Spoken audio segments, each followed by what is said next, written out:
Slavery is an inconvenient history for the Brazilian elite. There is no doubt about that. Brazil was built on the back of the largest forced migration in history.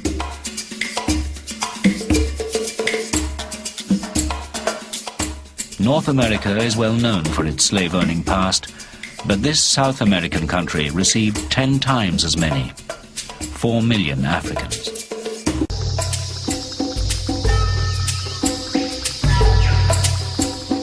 The lands that stretched before the Portuguese were larger than Europe.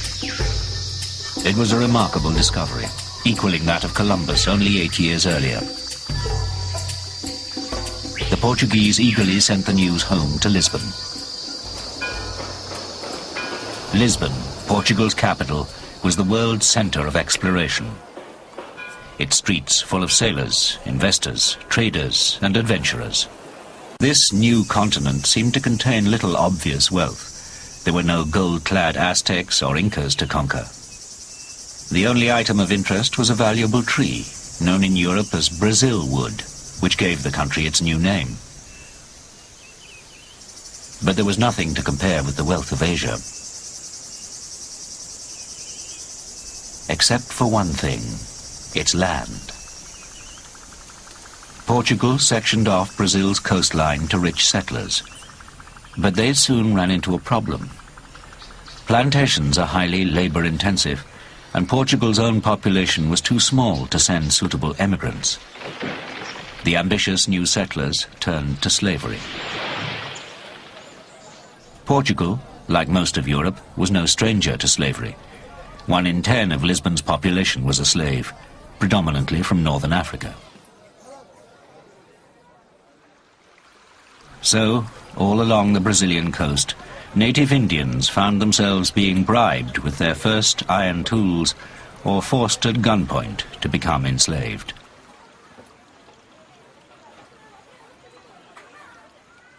Above all, hundreds of thousands of indigenous peoples died from European diseases, smallpox, measles, and the common cold. A plantation could see its workforce of hundreds reduced to a handful in a week. In under 100 years, a population of 4 million Indians was halved.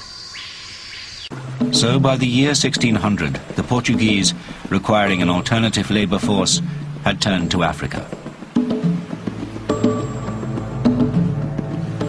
Portugal had recently colonized southwest Africa, including modern Angola.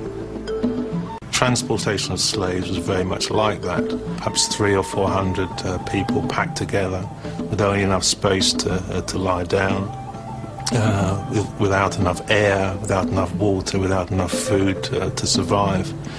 Very often, over half of the cargo, as it were lost from these voyages. And so Brazil becomes the great slave-using colony. What exactly were these slaves being used for? What was the commodity that caused the Portuguese to colonize these lands as quickly as they could? Sugar was Brazilian gold. People were making fortunes, huge amounts of money, out of the business of sugar. We often tend to think of slaves just working in the fields, but obviously they worked as carpenters, as builders, and in various other occupations as well. They'd probably work from sunrise to sunset, sometimes 18 or 20 hours a day. It was said that slaves only needed 3 things: bread, cloth, and a stick. In other words, a stick to be beaten with, enough bread to survive, and just a strip of cloth in terms of clothing. Plantation owners often lived like lords. Their slaves lived less well. The system was barbarous. Punishments were severe, being placed in the stocks, being castrated, or execution. Most common by far was whipping. The accused receives 200 or 300 lashes. The mangled flesh is then cut and pepper and salt applied to the wounds. The tourniquet, hand and neck stocks, thumbscrews, manacles, irons, pillories, and many other instruments of punishment are common on our plantations. In some provinces, slaves are exposed for a whole night, tied to a stake over an ant's nest. Burlamak, abolitionist. One day, someone came to visit him and told him how attractive a female slave's breasts were.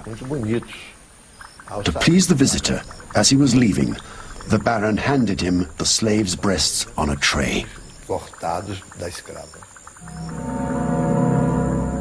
Whereas in the United States the black population rose steadily, in Brazil, despite a far greater rate of importation, it stayed the same.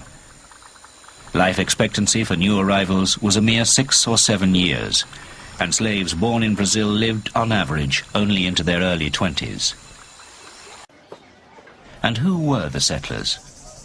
Many were young men, or ambitious gamblers, risking all, who found themselves thrown into a world of wealth, freedom, fornication.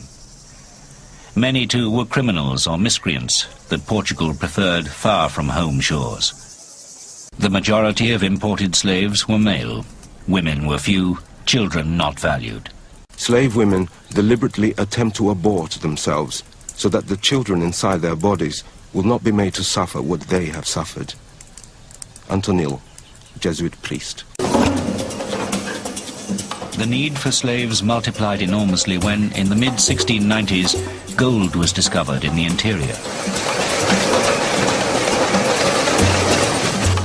Slaves were sent to the mines to dig, pan, and extract more wealth for their masters.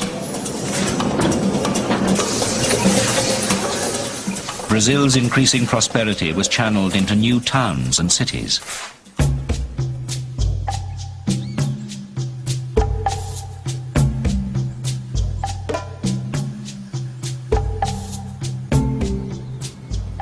As Portugal's population remained small, continuing to send few immigrants, and other Europeans preferred the cooler climate and Protestant faith of North America, it was Brazil's black slaves that built and serviced this urban colonization.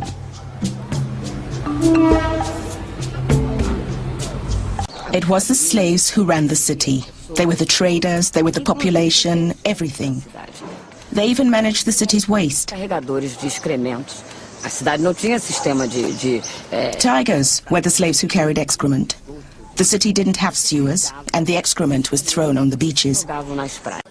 Prostitutes found easy clients among the white settlers. The Portuguese were far from home and family, and the indigenous Indian women and black slave women were both targets for sexual liaison. In Brazil, the colonization was essentially male. The Portuguese woman, the family, did not come to Brazil. You can count on one hand the number of European women, in contrast with the number of European men. So, the biological integration of the African woman with the European man was natural. There wasn't this ethnic exclusiveness that took place in the United States.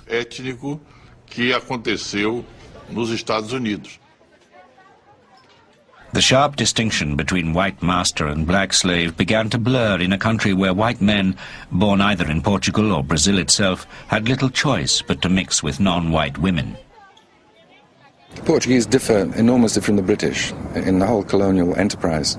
There were different forms of domination, whereas the British, at least towards the end of the 19th century, bitten by what was then called scientific racism, divided people up according to their supposed race and prohibited contact between them, and encouraged the development of racial communities. The Portuguese did not do this. I mean, they did to a certain extent, but much less. The extent of sexual relations between master and slave led to thousands of mixed-race children. Some were made heirs. Most were made slaves.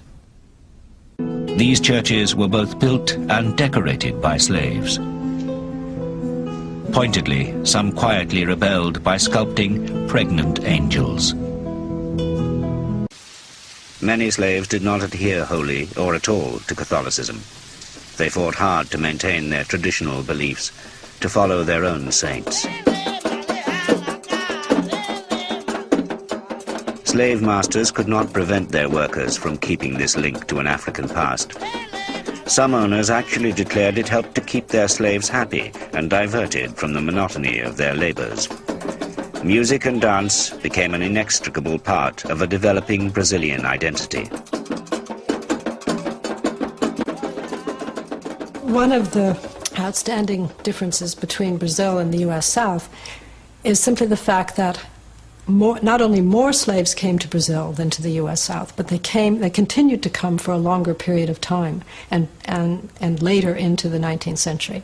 So that there was a constant renewal of Africans and of African culture to Brazil. It was more reinforced and fresher in the Brazilian experience.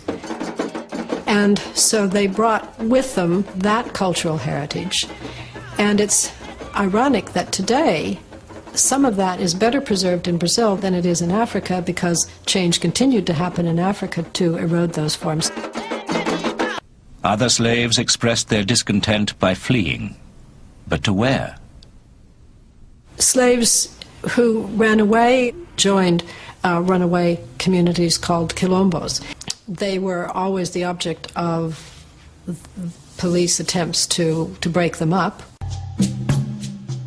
Within Brazil itself, larger and larger numbers of slaves were simply abandoning plantations, wrecking the whole system. Plantation owners decided to opt for abolition and hoped they could coerce some slaves to stay on.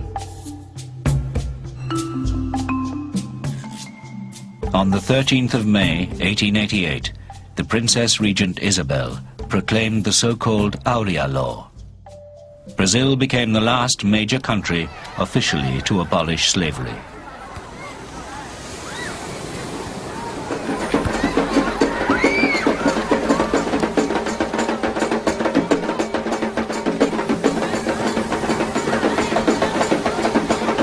It's true that this was the final Emancipation Act, but of course even after that, those who had formerly been slaves owe nothing, were given no compensation and so on, and so were forced to remain on the land or to exist in other ways. In other words, although they were legally free, they were still bound economically to the land, to the mines or the other occupations they were forced. The blacks are the ones in prisons, living in the slums, not having jobs.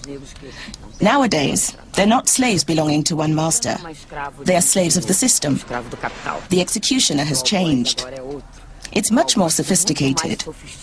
The whip is almost invisible, but it is still felt.